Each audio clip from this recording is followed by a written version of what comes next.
uh, I could see how difficult it is to name my name as well as the topic.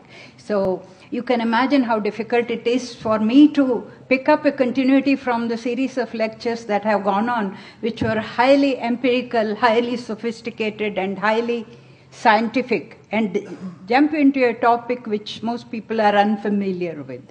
But I can justify it by saying that we are still on the evolutionary ladder, and I am basically a developmental child psychologist. So my plea is that children should be studied if you want to study consciousness. Now for this, I draw upon Kashyapa Samhita, which is the only pediatric text in the science of Ayurveda. And why would I want to justify this? Being a developmental psychologist, why am I looking at ancient pediatric text is a question. Now, as a psychologist, I have great admiration for William James, who spoke of stream of consciousness and gave the best narrative about consciousness, and the best ever. At the same time, he gave us a very hard job because he declared that the newborn's brain is a blooming, buzzing confusion. Now, these generations of psychologists have followed it in this country, perhaps in the other countries too. And you go further back, mind is a tabula rasa. The infant comes with nothing. Now, taking from this issue, now the current developmental psychology is something altogether new, and it's a strange and a great phenomenon, for which you have to look at some of the current books, like The Scientist in the Crib. They experiment with newborns, 8-week-old babies, 1-month-old child, and then they go on studying very young children to show how they function and declare that they are the scientists in the crib. To me, this is a very fascinating area, so that's why I say from the monkeys, you go on to infants and children, and then take up the continuity of all these functions and link it up on the evolutionary ladder, and don't study adults independently because you lose half the information. So I go back to this. This is just to lead you on to certain speculations, because all that I'm going to say need to be empirically examined and tested, because Kashyapa Samhita dates back to, the written version dates back to 5th to 12th century. So the oral tradition would have been much earlier. So let me give a little story about Kashyapa Samhita. It is a fascinating story. It has another alternative title, which is called Vriddha Jivikeya Tantra. That means Old Jivika's Treatise. Now, this is a very curious phenomenon of anybody who studies Ayurveda. They usually have a single title. That compilation of this person called Kashyapa, or Charaka, or Sushruta, or Vagbhata the elder or younger. They don't have an alternative title. So we have this character called Vriddha Jivika, who was supposed to be his disciple, and who was the scribe for this compilation.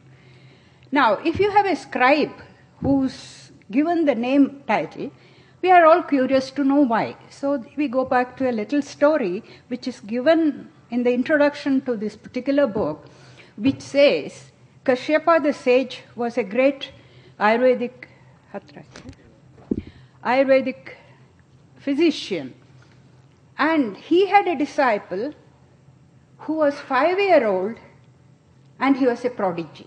Now this interests me as a child psychologist, that the scribe is actually 5-year-old prodigy. So the scholars elsewhere got very upset that Kashyapa treats a 5-year-old as a physician, child physician, and they all came to really declare that you can't do that. You can't take a 5-year-old and make him a physician. So they said you have to be examined by us.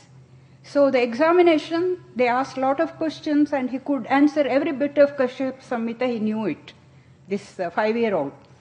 Then they said the final test is, You go into the river Ganges and get under it and come out. And probably it was in winter, because in summer it's not a hard job. So this toddler went into the Ganges and came out. And when he came out, he was a shriveled old grey person. So then they declared, "You are old Jivika," and they left him as, recognized him as the greatest of the scholars. Now, this to me is a very intriguing symbol or a story, because I think only a child can understand a child. Or you become a child, then you understand a child. So, a 5-year-old can be a pediatrician, 5-year-old can be a developmental psychologist. I think most of my developmental psychology I have learned from the children I see on a regular basis as a clinician. So this is just the introduction, and we'll go on to the next one.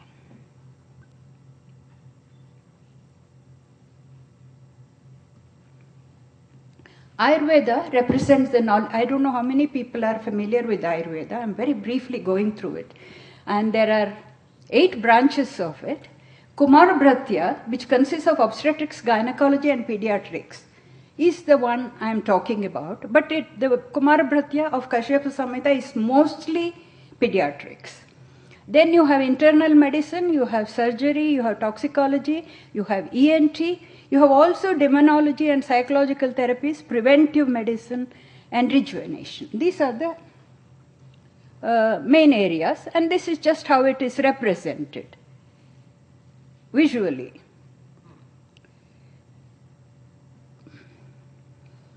So, when you take any of these treatises, they don't begin with their own subject, but they start with the entire area or the field. This is a traditional way of representing things. So perhaps tomorrow people will be talking about it. I won't comment on it. And also, I'm not very familiar with it, this aspect of it, because I have focused mostly on children.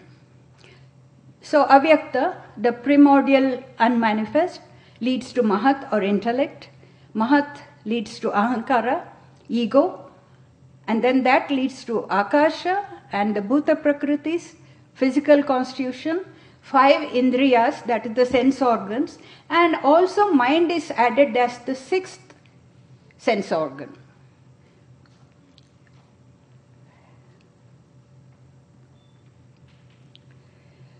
Now, Kashyapa spends a lot of time in describing how to provide congenial intrauterine environment. Now, if you come back to current pediatric practice, it will resonate with you because a lot of them are new findings which support this contention. So, they say at around the point of conception, both partners are advised on diet and rituals, etc. Once the woman becomes pregnant, the mode of life to be adopted by her is instructed to her.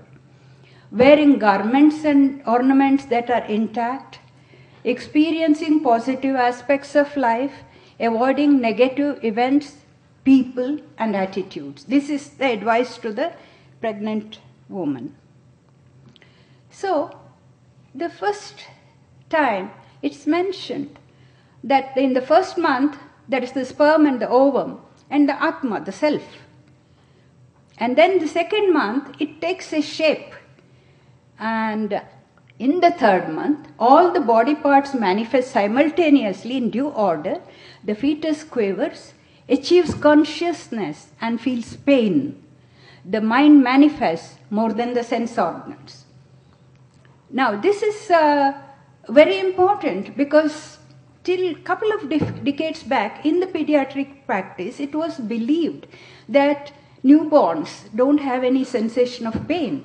And they were doing minor surgeries and procedures and even circumcision for a newborn without anesthetics.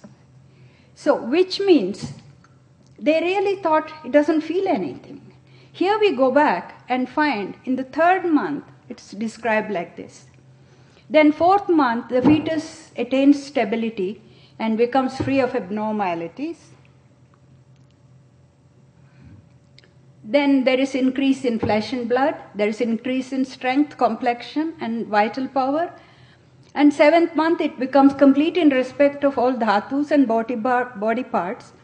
And with optimum vata, pitta, kapha. These are the triad of the physical traits which is inherited in the Ayurvedic system. It's believed to be very important. Vata, pitta, kapha on the physical side. And triguna, that is rajas, tamas, and sattvic as the psychological triads. So these triads, sets of physical and psychological triads, are considered very important for the treatment. So in the 8th month, the fetus is unstable due to the exchange of energy between the fetus and the mother. 9th month is a curious one. The fetus remembers all the deeds of the previous birth, as well as at the sorrow and the pain of intrauterine life. The fetus remembers it. But when associated with rajas and tamas, it does not remember anything after being born. Now this is something curious. So once the baby is born, it doesn't remember any of this, it doesn't have this. But so now we take up the 3 strands. I mean, there is a lot of material to explore in Kashyapa Samhita, but I have picked up 3 strands, out of which I will not focus a great deal on memory and consciousness. Consciousness I've already talked about, because memory has been dealt with and cognition has been dealt with so much in the modern theories and empirical studies that I don't need to touch upon it. But I'll spend a little more time on dreams, because that has not been touched upon in this conference. So they talk of memory of previous births, but they say it is only for people who are of sattvic nature, not for the people who are others. That memory it goes off at the moment of birth. But in Ayurveda, the current memory can be promoted through treatments. There are several treatments recommended, but in the pediatric practice, the newborn is made to lick gold mixed with honey, because gold is supposed to promote memory. And subsequently, there are several treatments for memory, including various plants and flowers and various foods, etc., of promotion of memory. So perhaps this could be empirically examined, whether it's true. So now we come to the dreams. Often people who study consciousness don't pay much attention to dreams. But I feel dreams have a place, because it is also an experience. And there is Freud, who began to describe in detail about dreams and its function, and how it comes from the unconscious in a condensed form, it's a symbolic form, and it's also wish fulfilling. And there's tremendous amount of literature based on psychoanalysis about dreams. So that itself is a fascinating study, but if you don't believe that there is something called unconscious, which Freud believed in, then you can't take that into your research. So if you believe in the unconscious, then you can look at Freudian interpretation. But if you don't believe in the unconscious, then we can't study Freud. Similarly, Jung. Now, Jung goes beyond Freud in saying it is not your own personal conscious and unconscious that we are looking at. We are looking at the racial and the universal conscious. So there we are looking at something vast. And again, you fall back on psychoanalysis, otherwise you can't use this particular model. Then Anne Faraday also spoke of dreams and their uses and what you can learn from them, and used it a lot in her therapy. So how dreams can be used in healing. So dreams have been used for healing in the Western world. Then O'Flaherty compared both the study of dreams in the West and East, and especially in India. And she said dreams are also experiences which are very common, and you cannot exclude them when you are studying, say, consciousness or psychology as such.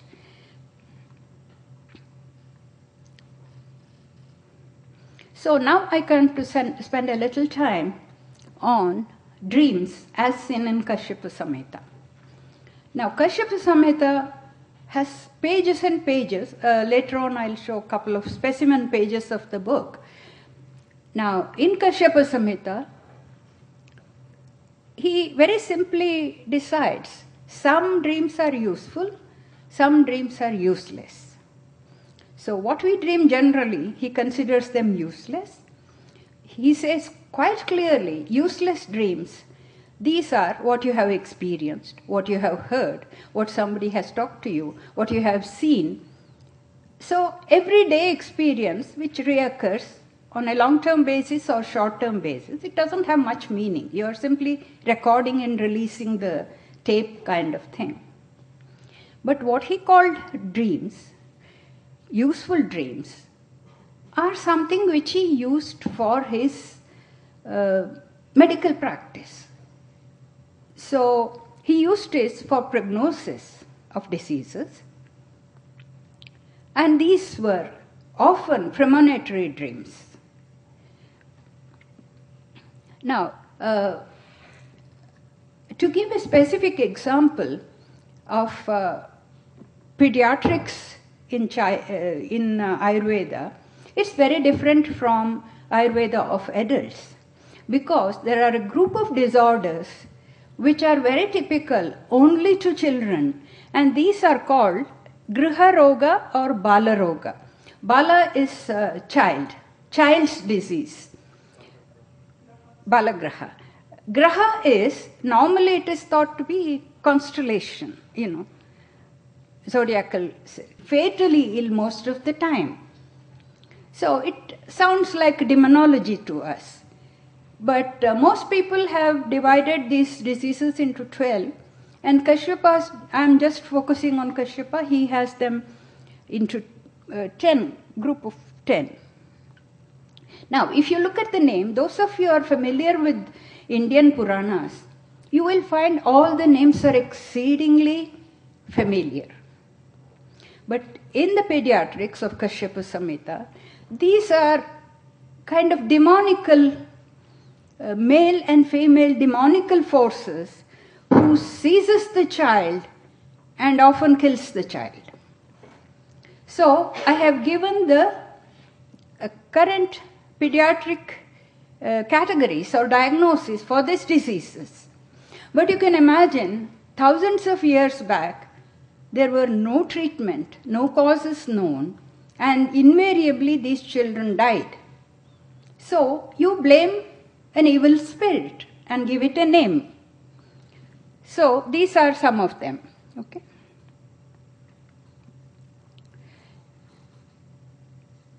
So this is how they are described.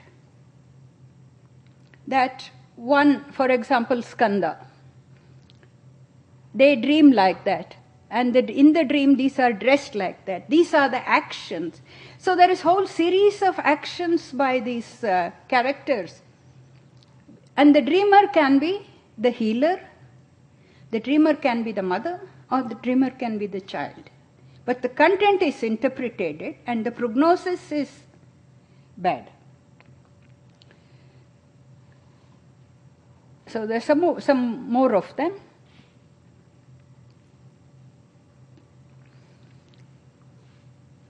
So consciousness emerges in the 3rd month of the fetus. Memory and intellect are an integral part of the mind, and these can be enhanced through treatment. Memory spans across generations in individuals of sattvic temperament. With the exception of Jung, Western theories of dream productions are anchored to the individual. In Kashyapa's theories, the dreams are anchored to the universal framework and are predictive in nature. In the Western models of therapies, dream work is used for healing. In Kashyapa's healing practices, rituals are used to minimize or overcome adverse influences that are universal in their application.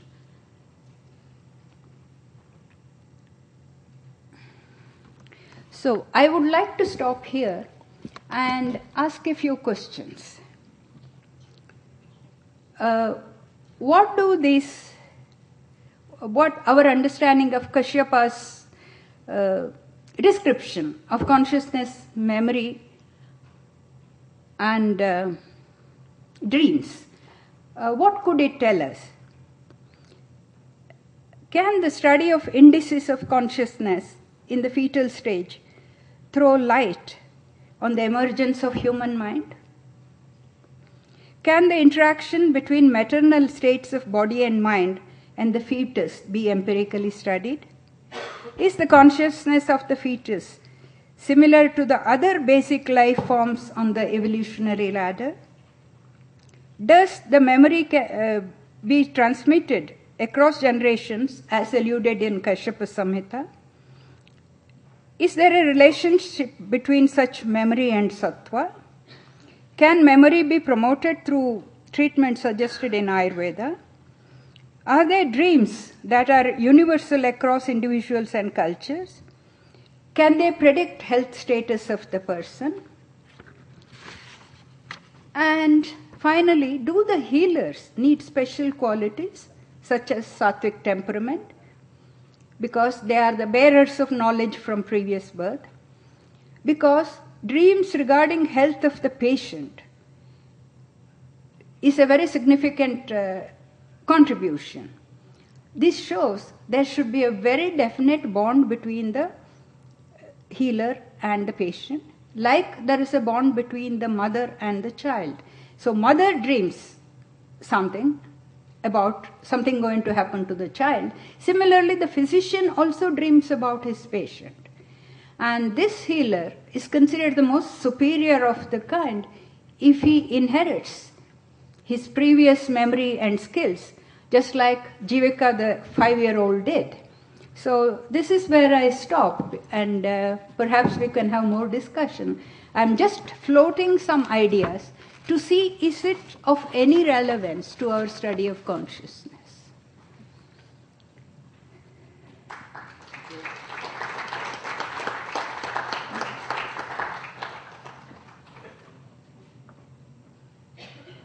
Wonderful lecture. I have a sort of issue that I have not been able to resolve, so I'm requesting you for your erudite comments. I'd just like to contrast two different worldviews.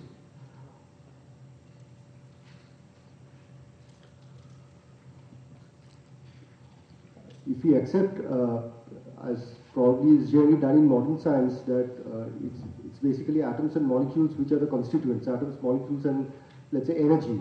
And as advances in molecular biology has shown that organisms are also, they're basically the basis is in the DNA, the blueprint, and then translation, transcription, and so on, you have an organism. Okay, so taking such a perspective, the death of an individual is the cessation of the existence of that individual as such. So that's one approach. The other approach is maybe, ontologically speaking, which is not materialistic or reductionist. The interesting thing is that, there are certain studies by Professor Ian Stevenson and Professor Satpant Pasricha of the NIMHANS, which their study was within the empirical framework, it was not theoretical. It is seen that there are certain children who talk about certain experiences which they are very unlikely to have had in their few years of living. They're children, right? And when they try to corroborate this information, they see that actually there was some individual in some other place who had similar experiences which this child is reporting. Now, I find this highly intriguing. Generally, these things are not discussed in scientific fora, but as long as the initial observations are within the empirical framework, they raises questions which ought not to be brushed aside. So, I have not been able to decide for myself which is true. So, since you were talking about previous life and memory memories of previous life, what would be your analysis and explanation? Can you offer a solution to this apparent conundrum? I am familiar with the Stevenson and Pasricha work, and I find when you study something you believe in, you tend to go easy on your findings. So I am not a parapsychologist, so I would not subscribe to whatever opinions they have talked about. But the question here is, what is the study of genomes? What is this genetically inherited traces of behavior or memory? That is something that seems more reasonable to me. And whether whether there is a rebirth. Actually, the Stevenson-Pasricha studies, everywhere where they proved it was there, were the countries where they believed in rebirth. And in India, they believe in rebirth. So, when you have the firm belief in that, it's hard for us to separate it and study it. So I would like to look at more scientific explanation. Do primates carry some kind of memories of earlier learned experiences? That is what I would look at. Then we can come to the human beings. Thank you. I am not a parapsychologist, so I tend to, yeah. What you say about in Kashyapa Samhita, you said that some children have memories of previous births. So what is the point of connection that I wanted to ask you? But what I am doing is, I am repeating what is found in Kashyapa Samhita. It is for us to decide whether there is any merit in it. Ma'am? Yeah. I primarily congratulate you for this thought-provoking lecture. At the end, the type of queries that you have placed to this session, I mostly agree with you, especially regarding two aspects. One is development of these mental features, either in the normal process of development or where they deviate from this track of normalcy, can be treated most probably and understood and treated as part of the notions of Ayurveda in terms of Kashyapa Samhita, as you have spoken about it. And the other side is you put your query regarding whether the Ayurvedic treatment procedure should be adopted by persons who should have sattvika qualities, as we all are, as therapists or practitioners in the medical field, always feel that in order to be an effective, productive therapist, you need to have certain personal qualities that shows your openness, accommodativeness, this flexibility in your system, and definitely always maintaining the confidentiality in order to be the effective therapist there. So I agree with you there. But I have two questions to you. The first one may seem very naive, because in the process of evolutionary development as part this Samhita, as you mentioned, from Mahata, there evolves ahankara, the psychological content of which you said is ego. And from ego evolves akasha. What is the psychological bearing of this akasha? This is my first question. The second question is, as part the contents of dream, as you said, Freudian system is little different from that of the Ayurvedic or this Kashyapa Samhita orientation. Since I practice psychoanalysis myself, whatever little knowledge that I have regarding this field, the basic contents of dreams can be divided at least in three major categories of the nocturnal stimulation, the day residues, and the repressed materials within ourselves. This nocturnal stimulations and day residues, as per this Samhita, you said, are being called useless dreams. But so far as psychoanalysis goes, it says that whatever nocturnal stimulations are that are helping us to constitute our dream, or the day residues, they are also being picked up selectively. And this selective process has got some association with the internal need of the particular dreamer. And regarding the repressed contents of the dream, they are always very, very carrying the intuitive contents of the inner self and indicators of either pathology or some other creative contents in the person himself.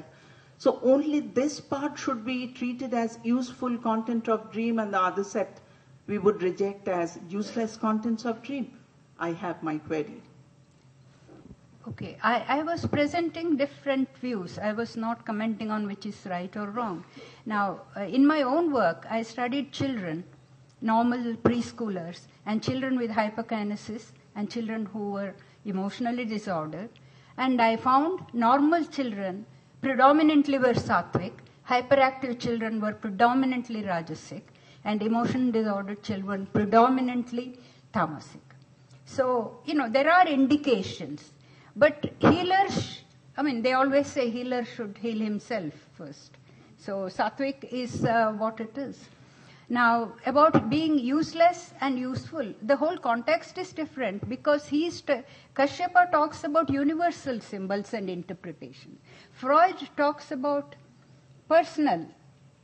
So, not only personal, but universal contents. As per Jung also, the universal contents are there. So, but they have interpretation related to the patient. Personal context. Whereas here, it's entirely prognostic. Okay. And what is this psychological content of Akasha? No, this is what I thought probably will be covered tomorrow. It's about the cosmos, the outer world. In the Indian schema of things, baby is part of the mother. Mother is part of the family, and the family is part of the universe. They are all made up of common elements. That is the how same. you are connected. So you are looking at a cosmos in which this is a part of it. So perhaps tomorrow somebody can talk about these terms because, each one needs a lot of elaboration. And I am just saying this infant is part of the whole universe. Thank you. Yeah. Dr. Malavika Kapur, that was a wonderful presentation. I very much enjoyed it. It was thought-provoking and healing. I wanted a little more information about, it was wonderful to hear about the avyakta in Kashyapa Samhita. I've always been a believer in Ayurveda, and I'm not a doctor, but I've studied on my own and tried to understand how it works in a holistic way. The avyakta, is that the primordial, unmanifest, similar in any way to Jung's unconscious? And what do you say about the various states of consciousness in the Upanishads? Has Kashyapa said anything about it? About swapna, sushupti, jagrat, turiyatita, turiya? Is it possible for children to have those states? And what is this unmanifest? How does it symbolize? One thing is I would not like to draw parallels between one system and another. You see, like compare Jung to Kashyapa, I will not do it. Because these are wholly different, have occurred at different times in different circumstances and different cultures. And the other thing is, what did you say? Avyakta, unmanifest. No, Kashyapa actually doesn't comment on all those states of consciousness. He basically deals with children, the fetal stage, and then children's disorders of all minor varieties and major varieties. He doesn't deal with the spiritual or otherwise any speculations. It is basically a treatment-focused treatise. It has taken the West a long time to realize the fetus has senses, a mind, feelings. Thank you. Thank you. Yes. Somebody? Yes. Okay. Thank you, madam. First of all, though it was a very short presentation, but it has invoked a huge number of questions in my mind. I would like to ask a few of them. First thing is, gunas can be changed, unlike prakriti in Ayurveda. For example, if I am a tamasic or a rajasic, I can change my prakriti by my conscious will. So as you said that sattvic prakriti is related to access to our previous birth's memory. So is it possible, I would like to know your opinion, is it possible to train a person to have this? I mean, to train a person to have the access? Yes. I did not say it. Kashyapa said it. I was quoting Kashyapa, what he said. And of course, in the Indian schema of, Hindu schema of thinking, you can change your psychological traits. The trigunas, I basically consider them as temperament. And you're born with certain set of predispositions, but you can always work at it and make yourself something different. It is possible for all the people who are born with certain predisposition, through various methods, change themselves. So it is a very positive, I mean, Ayurveda especially, through change in lifestyle, diet, and various treatments. And when you talk of yoga, etc., these are all methods by which you change your, negative aspects of your personality. Now, about Ayurveda, the most interesting thing is that when they talk of triguna, that is the Rajasic, Tamasic, and Sattvic, unlike the doshas, which are Vata, Pitta, Kapha, whichever is bit too much, then it creates problems. Health-wise, you get different problems, either psychological problem or physical problems. But Sattva is taken out of the schema of 6. 3 bodily doshas and 3 psychological traits, out of which only 2 are actually negative in connotation, but not Sattva. So, in the schema of well-being, in the Indian schema of well-being, there is a priori hypothesis that Sattva means you are a person who's a complete human being with no flaws of any kind. So there is a priori hypothesis of good mental health in Sattva. As different from positive mental health of the Western theorists. Second question, I have one more also. You mentioned that, another slide, that consciousness is introduced in the 3rd month. And in the one of the other slides, you showed that Atman in the 1st month itself. So I found it little contradictory, self-contradictory. See, I have no idea why they said it. I mean, I am not saying it myself. This is what is given in this particular treatise. So I put the entire blame on Jivaka and Kashyapa. Okay. I just find this intriguing. Questions are, it is for us to examine it. I mean, our duty is to examine whether something you may not believe in it at all. I mean, I can take the example of psychoanalysis. If you don't believe in psychoanalysis, if you don't believe in parapsychology, then you don't take that aspect. What we don't believe in, we don't have to take. But if we think we can work with it empirically, then we can look at it, examine it. Yeah. So I guess I want to ask a little bit more about that, in this general question of the relationship between things you've been talking about very interestingly and the Western scientific approach and the spirit of interdisciplinarity, really. Yeah. And so one of the things that's come up a few times is this idea of, is the newborn sentient or conscious, and of course the behavior that we observe from newborn is quite ambiguous with respect to that, and they look as if they feel pain, but of course they can't tell you anything, so it's ambiguous. And no, it's no longer ambiguous. If you see the latest developmental research studies. Well, I was going to mention some of that, so if I finish the question. So you then said at one point, well, it's said in this text that he described that in the 3rd month the fetus is conscious. Of course, that's a statement. It's not necessarily true. Yeah.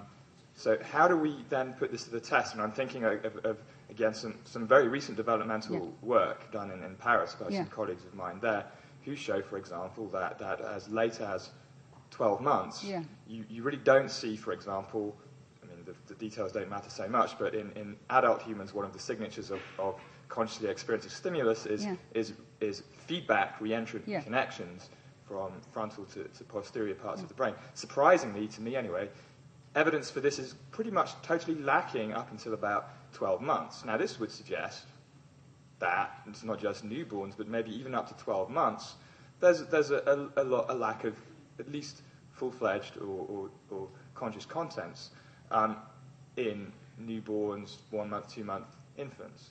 And so on that side, you've got that evidence. On the other side, you've got a statement which just says, okay, at 3 months, the fetus is conscious. How does one reconcile these two things, where you have statements of apparent fact in these scriptures and experiments on the other side? No, the way you examine an infant has to be, it's like examining a monkey. The methodology has to be very different. You can't follow the same methodology because the developmental research, for example, shows that a newborn within 8 days can differentiate a mask from mother's face, a jarring sound from music. So there are several different ways of examining infants.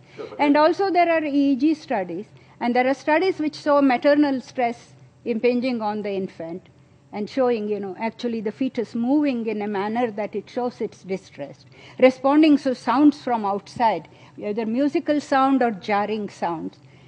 So those who have seen newborn infants will know that your methodology cannot be the same that you use with adults. It has to be something that you would use with a primate. And I have always been talking to Anindya about studying temperament in monkeys, baby monkeys, and children. I accept that. Yeah. I think there's a lot of synergy to be gained, but the methodology has to be appropriate. Yeah. But I follow up with one very short other question, which would be, would there be an experimental finding using the appropriate methodology that would let you say, okay, this aspect of what is written in this religious text is wrong and should now be discarded, and we should not really think that way anymore? Yeah. If something is not right, I would discard. For example, in this particular treatise, there is a whole series of exercise. It's not exercise, how to bathe the baby.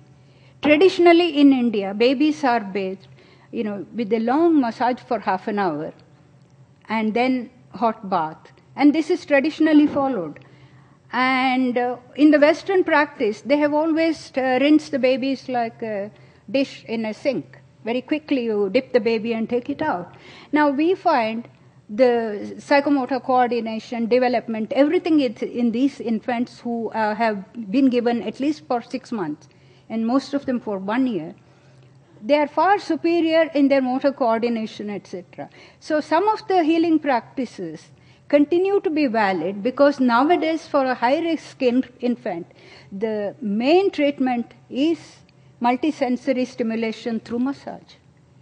So there are a lot of practices which are now being proven as something useful. But there might be many, because this whole faith in the demonic forces, etc., is, what happened thousands of years ago with the sociological and cultural aspects of how the physicians had to deal with serious fatal illnesses. Okay, thank you. So I'll be quite happy to discard anything that has been proven useless. Okay, thank you very much. Thank you. And now we break for coffee. Thank you.